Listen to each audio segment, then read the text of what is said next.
Hello, brothers and sisters. We talked as a bishopric this morning, and not being able to see all of you is a little bit of a bummer. But there's an exciting feeling that I feel when I consider the concept of so many brothers and sisters across the church figuring out what worshiping in their own homes feels like.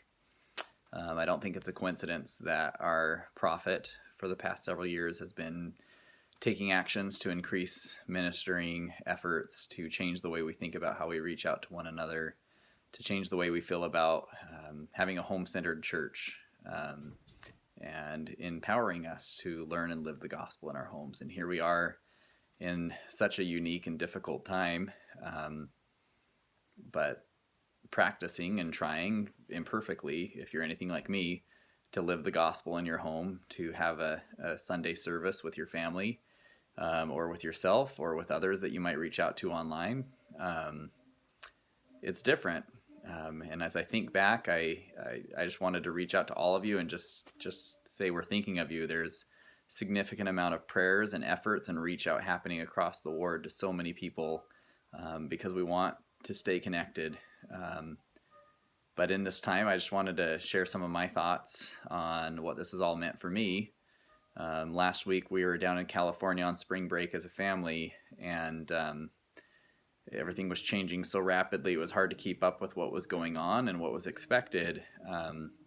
But for a brief moment on Sunday in a random Ramada Inn in California, we were able to stop as a family and have a short sacrament meeting.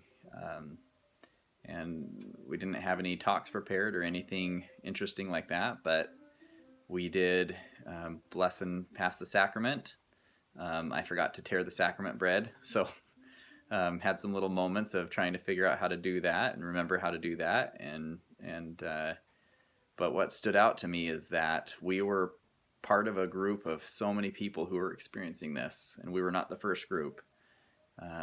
Surely in ancient times, in the Old Testament, in the New Testament, in the Book of Mormon, there's so many stories. In fact, right now we're reading in Come Follow Me about this era where the gospel is less than prevalent in the lives of the Nephites before Mosiah kind of reestablishes it in the land of Zarahemla. And certainly there were groups of people there. I think of Alma the Older fleeing from King Noah and taking people with him and worshiping in the wilderness without a church, without a temple, without places to go. And they were able to worship.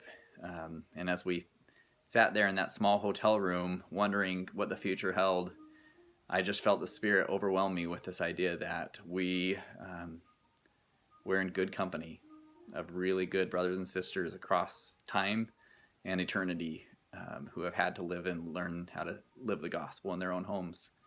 And we will all come out better and stronger because of this. I love you all.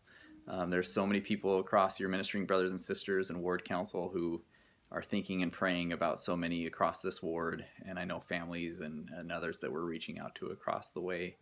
But I just wanted to stop. As a bishopric, we said it would be nice once a week just to send a message, sharing our love and our appreciation for you and some of our thoughts on the gospel.